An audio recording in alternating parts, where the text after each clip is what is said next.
పోలీసులు అరెస్టు చేసిన social media కార్యకర్తలకు వైఎస్ఆర్సీపీ అండగా నిలుస్తుంది. వైఎస్ జగన్ ఆదేశాల మేరకు పార్టీ నాయకులు వారి కుటుంబ సభ్యులను కలుస్తున్నారు. తాజాగా 10 రోజుల క్రితం అరెస్టైన రమణారెడ్డి కుటుంబ సభ్యులను మాజీ మంత్రి గుడివాడ అమరనాథ్ నేతృత్వంలోని పార్టీ నాయకులు కలిశారు. కూటమి ప్రభుత్వం ఇచ్చిన హామీల నుంచి ప్రజల దృష్టిని మరల్చడం కోసమే సోషల్ మీడియా కార్యకర్తలను తప్పుడు కేసులతో అరెస్టు చేస్తున్నారంటూ ఫైర్ అయ్యారు.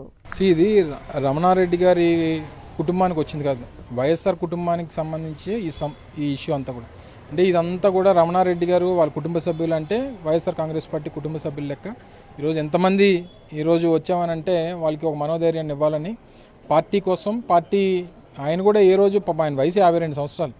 ఆయన ఏదైనా పోస్టులు ఏమైనా పెడితే ప్రభుత్వానికి సంబంధించి ప్రశ్నిస్తున్నాం, లేకపోతే ప్రభుత్వం ఇచ్చినటువంటి హామీలు నెరవేర్చకపోతేనో దానికి సంబంధించినటువంటి ఏదైనా ఇష్యూస్ పెడితే పెడతారు తప్ప అసభ్యకరంగా ఏదైనా పెట్టింది కానీ లేకపోతే ఇంకోటి కానీ చేసుంటే దాన్ని చట్టపరం ఏదైతే యాక్షన్ ఉంటుందో తీసుకోవచ్చు. మొదట దాదాపు వారం రోజుల క్రితం ఇలా ఇదే రాత్రి 9-9:30 సమయంలో పోలీసులు వచ్చారు.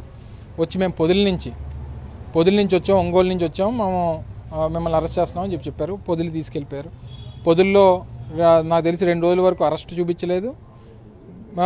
3-4 రోజులు ఇబ్బంది పెట్టి నాకు తెలిసి హ్యాండిల్ కూడా చేశారు. హ్యాండిల్ చేసి రిలీజ్ చేస్తున్నట్టుగా ముందుగానే బెయిల్ ఇస్తున్నట్టు చూపించి బెయిల్ ఇచ్చిన తర్వాత మళ్ళీ ఆయన ఫోన్ తీసుకొని ఎవరో ఇద్దరు తెలుగుదేశం పార్టీ కార్యకర్తలు వస్తే ఆ ల్యాప్టాప్లు తీసుకొని ల్యాప్టాప్ల నుంచి పోస్టింగ్స్ మళ్ళీ ఆయన ఫోన్ నుంచి పెట్టించి మళ్ళీ దర్శిలో ఒక కేసు, ఇచ్చాపురంలో ఒక కేసు, మళ్ళీ పిఎంపాలెం పోలీస్ స్టేషన్ నుంచి పోలీసు వస్తున్నారని చెప్తా ఉన్నారు.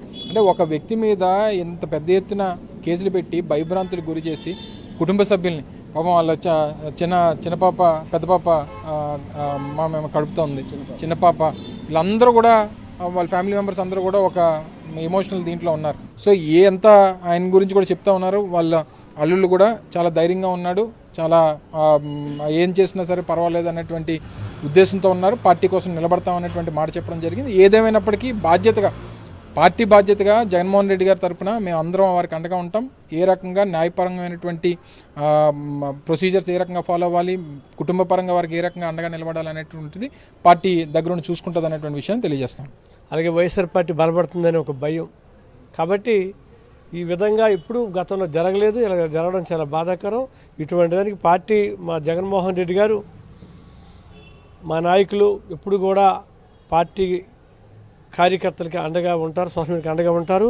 అలాగే ఈరోజు మాజీ మంత్రి అమర్నాథ్ గారు ఈ విధంగా ప్రతిదానికి కూడా స్పందించి కార్యక్రమంలో పాల్గొని చేస్తారు. తప్పనిసరి మేమందరం కూడా అన్ని నియోజకవర్గాల్లో మేమందరం కూడా ప్రజలకి, కార్యకర్తలకి, సోషల్ మీడియా అందరూ కూడా అండగా ఉంటాం.